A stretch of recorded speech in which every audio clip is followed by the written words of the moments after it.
Welcome to this edition of Potomac Local News Podcast. Joining us today on the podcast is Mike Longheld, Greg Cook, and Allison John of Old Town Strong. Mike, Greg, Allison, thank you for coming on today. Thank you for having us. Thanks for having us. Now, Old Town Strong, as a team, as an organization, as a fundraiser, has created quite the stir in downtown Manassas. Can you give us a little context as to what is Old Town Strong and how it came to be? So Old Town Strong started around 3 to 4 months ago, about the beginning of COVID-19. We had a little bit of break. Me and Mike founded the Old Town Whiskey Club, and Old Town Strong is the charity arm of the Whiskey Club. We had some time and didn't really have anything going on due to the events were suspended due to COVID-19. So we decided to start our community outreach and charity arm of the Whiskey Club.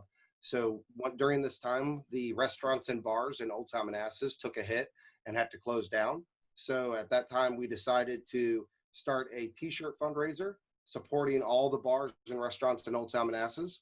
And all the funds that we raised from the t-shirts went to the service industry professionals that were out of work at those restaurants to supply them with a little bit of money, extra income during that time of need. And how did you know there was a need? Are you involved in the service industry, or was it just from the meetings from Old Town Whiskey Club? We are really well connected in Old Town. I used to DJ. He's been in, worked at bars there for a long time. Mm-hmm. Not currently, but has over the years. And we've been in Manassas for as long as we've been 21 or older. Yeah, I'd say a lot of the people that work in the service industry are also friends of ours. I mean, we see them when we go out and about, but they're also friends from other avenues or other parts of life. So it hit them hard, but it also, we were very empathetic and wanted to do something to help. And it was the perfect fit for being a whiskey club, and this was going to be our first initiative giving back. Right. That to take care of the professionals that had taken care of us when we come in for our monthly events over the past year. Okay. And how long has Old Town Whiskey Club been a club? So right now we're in our 11th month. We have our 1-year anniversary next month in August. Ooh. Yeah. Do you have anything planned for your 1-year anniversary? We do. We are going to be doing a outdoor barbecue field party located in Manassas off of Liberia. Kind of a hidden gem, big area of land out there. And we're going to do live music and cookout and everything else, just fun and games. Maybe get a giant slide for adults. I don't know. Maybe water slide, yep. Possible water slide.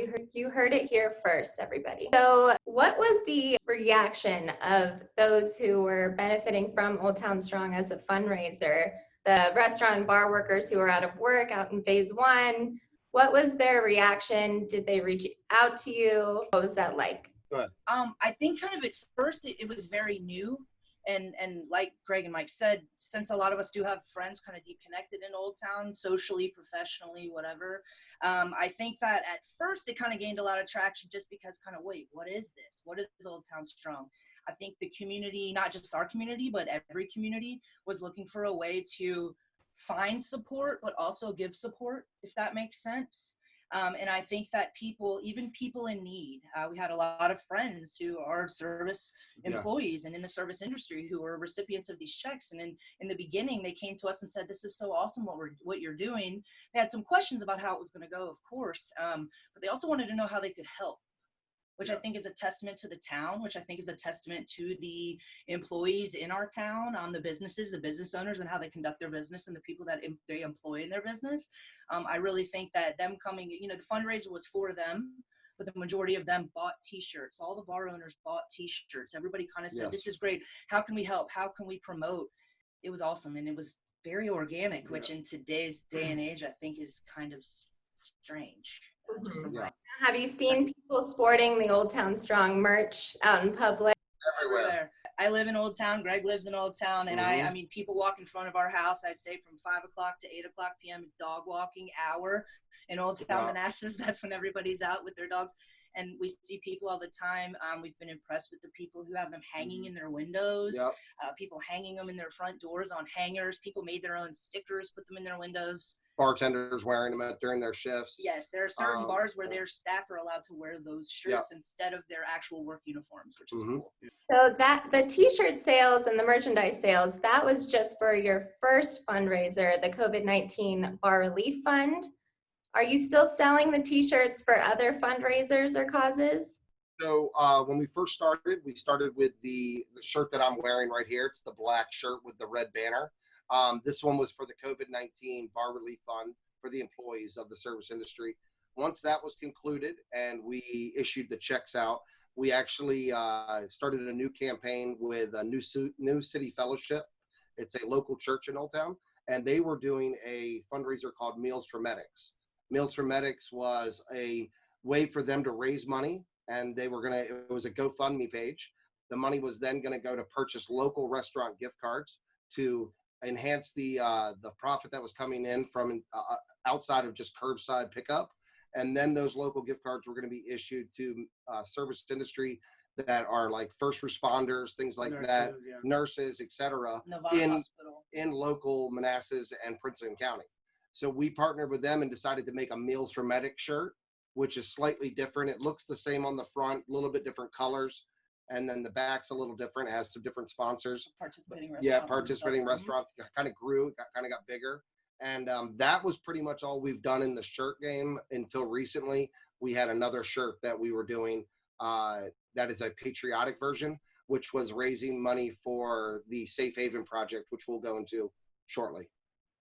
Nice. Now, who designed the shirts? How did you come up with the now infamous design? Well, Greg had an idea that was the original idea, and then I just kind of went with it. I kind of do branding and marketing on the side, so just came up with it together. It's kind of like a It was a spin on a Run DMC logo. yeah, sort of, basically. Yeah. Yeah, that was kind of the idea. Yeah. Something that, I don't know, it just looks cool. That's what I think. That's a cool. I agree with you. I was like, you had the vision, and I just made it look cool. So. Do you guys plan on coming out with any other designs? Oh yeah, most definitely. Yeah. Yep. And you have it now on t-shirts, you have tank tops, hoodies. What other kinds of merchandise do you sell? Thinking about for future stuff, like possibly for the wintertime, like Christmas ornaments, that will be every year.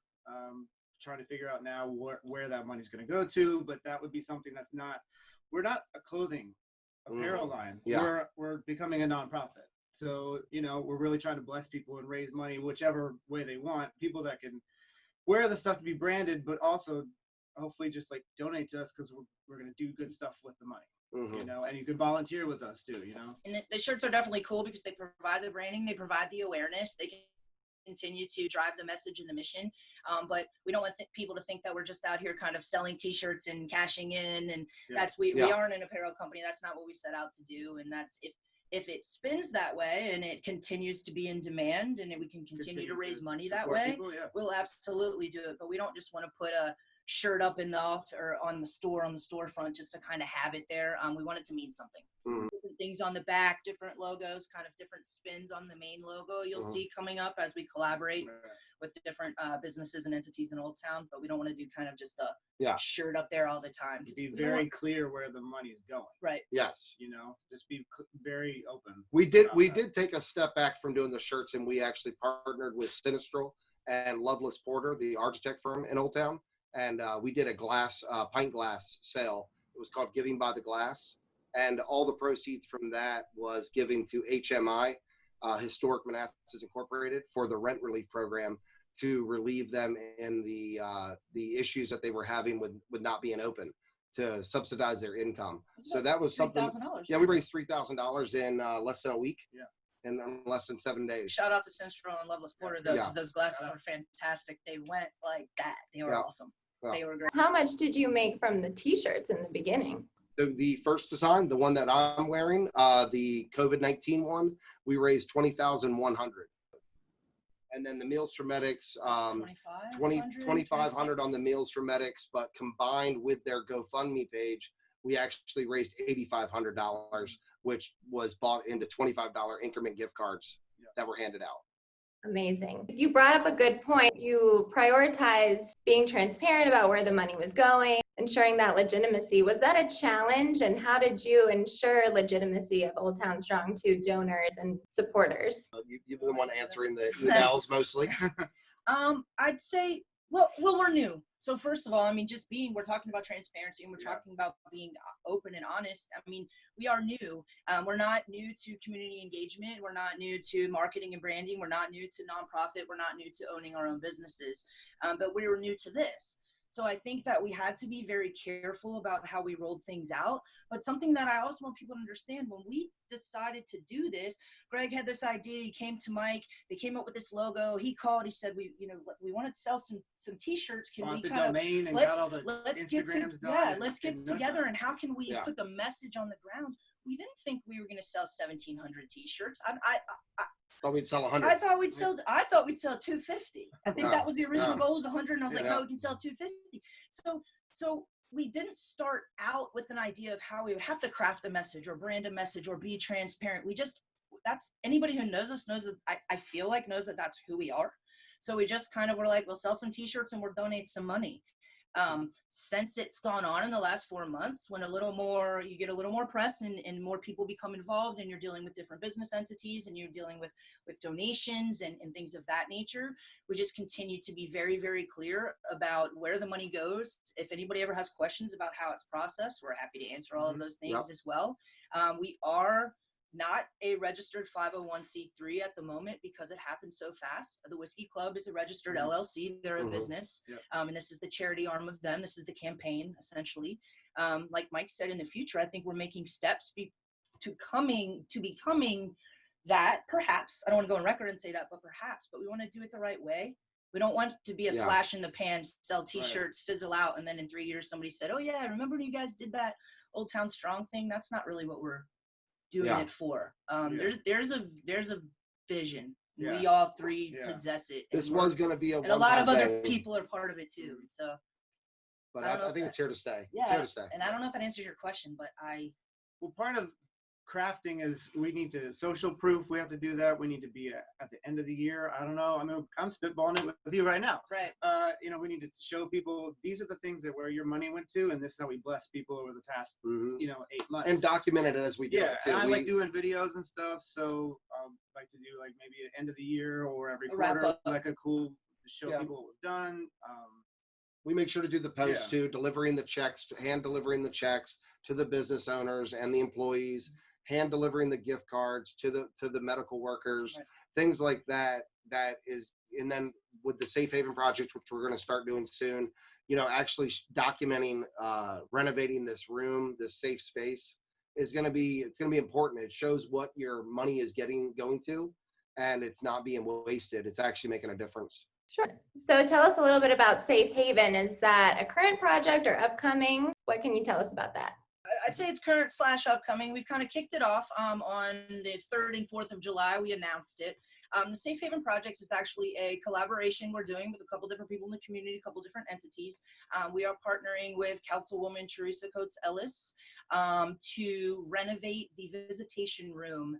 The visitation room is actually a place where children who are placed in foster care go to meet with social workers, go to meet with family, either past or future, to have those kind of court-ordered or family conversations that they're supposed to have. Right now, the room just is in need of repair, as a lot of things, happen, especially government entities, in the city.